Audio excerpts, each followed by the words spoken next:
Right, guys. Firstly, thanks for the invite, guys. It's a real privilege to speak alongside you guys tonight. I'm standing in the middle of the screen.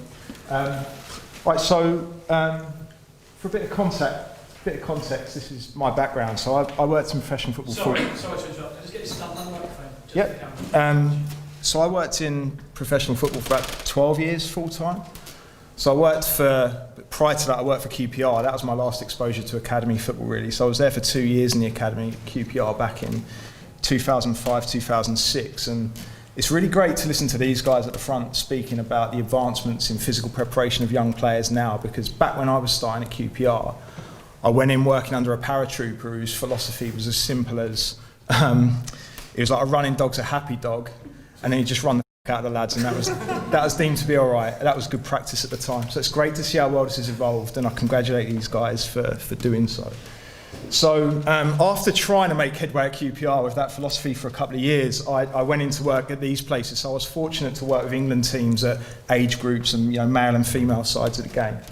And then I was head of sports science and strength and conditioning at those clubs for 3 years, 2 years, and 2 years, and then got a little bit fed up with travelling and the commitments that come with working full time in the men's side of professional football, and took a career in academia so I could complete some research that I was interested in, which we're going to get into. And it's interesting for me here because I've got a mixed exposure to stuff. So I'm a full-time academic senior lecturer in S&C. The Royal Ballet buy out 1 day of my week, so I've got some applied work there, and then I've got a part-time consultancy on the side, and in that consultancy I work with Premier League teams, like consulting to their departments, but I also work with non-league players all the way through to Premier League players on an individual S&C basis, so they come to me when they're injured and in the off-season for some sort of conditioning and S&C work. And then I'm also fortunate to be part of this research group. So my PhD is at Edith Cowan University in Perth in Australia. And I'm really privileged to work alongside these profs and these practitioners and researchers. So you might be aware of the likes of Darren Burgess and Tony Strudwick on there, who are very well known in the game. So let's get on to what I do then. So we recently published this data. So I was interested in providing some context to the demands of the game, right? So if you did a lit search on the demands of the game, you'd look at a truckload of studies that would tell you how far players run and at what speed and those sorts of things. But the competitive demands of football vary significantly across the major leagues in Europe, and that's exactly what we compared. So we looked at the Premier League, Championship, Scottish Premier League, Scottish Championship, German Bundesliga, Spanish La Liga, Italian Serie A, French League One, and the Dutch Eredivisie, and we mapped out every fixture that every team played, both when they were in domestic fixtures only or in all competitive fixtures. And lo and behold, the most demanding league in Europe out of those that we sampled was the English Championship, both in terms of the total number of games, the gross fixture density, and the number of 2-game weeks that they play. So to come close to competing with English Championship teams in the Premier League, you need to be pretty much getting to the semi-final of either the Champions League or the UEFA Cup. Now that resonates because when you work, as I have, in teams that have such high fixture densities, there's a constant trade-off to be made between keeping players fit and mitigating the risk of fatigue, because fatigue comes at the consequences of reductions in performance and heightened injury risk. All right, so when you've got an athlete that's getting sufficient recovery, or a football player that's getting sufficient recovery, i.e. they're playing and they're afforded enough time to recover between games, then we can use the phrase adaptive training. They're in an adaptive training state, so there's sufficient time to recover between competitions, and they move into this physiological state where they can recover. But conversely, if you're in a position where the games come too thick and fast, like they often do in the Championship, where you might play 4 games in 12 days or 2 games in 3 days at certain times of the year, we can get into this negative cascade called maladaptive training, where things start to go wrong, okay? And this is the cascade of things that can go wrong.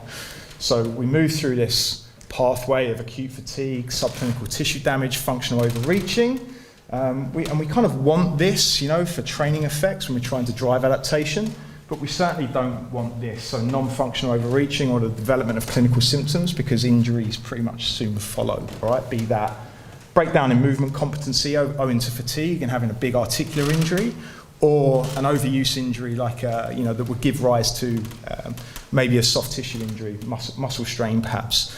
And then, these guys were saying about the primary objective of the Chelsea model is to keep players available for training, because we know that the more hours they'll spend in training, the more likely they will have, or the greater the chance they'll have of developing skill.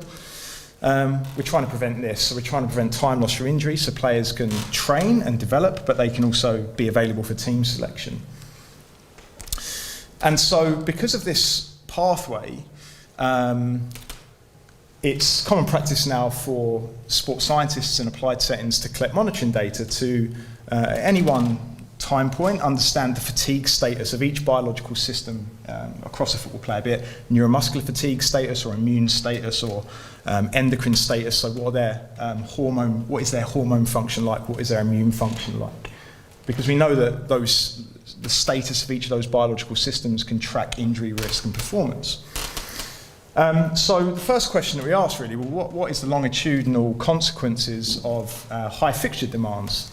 And so we looked at team average and positional changes across a season for physical performance metrics in games. So this is first team data from the English Championship, total distance, high-speed running, number of high-speed runs, sprint distance, number of sprints, etc., across a season. And don't necessarily worry about the intricacies of this data, but the headline is that a lot of things decrease across season quarters, right? So each vertical bar is a season quarter, and particularly high-intensity metrics in this division, in the sample that we used, decreased. So the thick line is the team average, and there's the positional breakdown around that, all right? So I became interested in, well, I've seen this repeatedly across seasons at various clubs, across championship teams, and I became interested in understanding why. Like, what's associated with that decline in performance, and what might we be able to do to mitigate the risks of those declines in performance? A lot of people say, why are you interested in performance? And the reason I'm interested in performance is because there's such a strong narrative in the research at the minute around injury. So everyone's looking at acute chronic workload ratios and injury risk, and I became interested in the performance side of it, because I think as an S&C coach, it's probably a more pertinent question. So I've just been given the 1 minute heads up. I'm definitely not going to get every slide in, but we put an intervention in place to monitor changes. So we collected saliva twice a week around games, and we looked at salivary hormones and salivary stress markers in players. And we tracked some changes to salivary biomarkers across the season.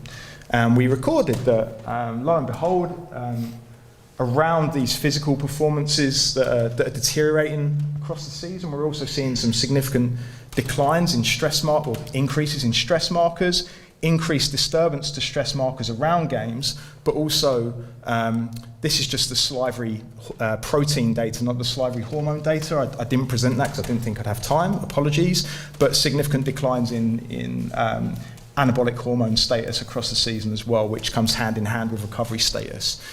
And that leaves us to some logical interventions that we might consider to improve the well-being of football players in conditions when, or at time points when salivary protein or stress markers like salivary IgA or alpha amylase become elevated, or when salivary testosterone relative to cortisol becomes increased. The types of things that we might do from a moderation of training perspective through to a nutritional perspective, and we spoke earlier about, Paul spoke about health and sleep and the effect that sleep has on immune function, and sleep obviously being one of the interventions that we propose here. And that's what I've got for you. All right, cool.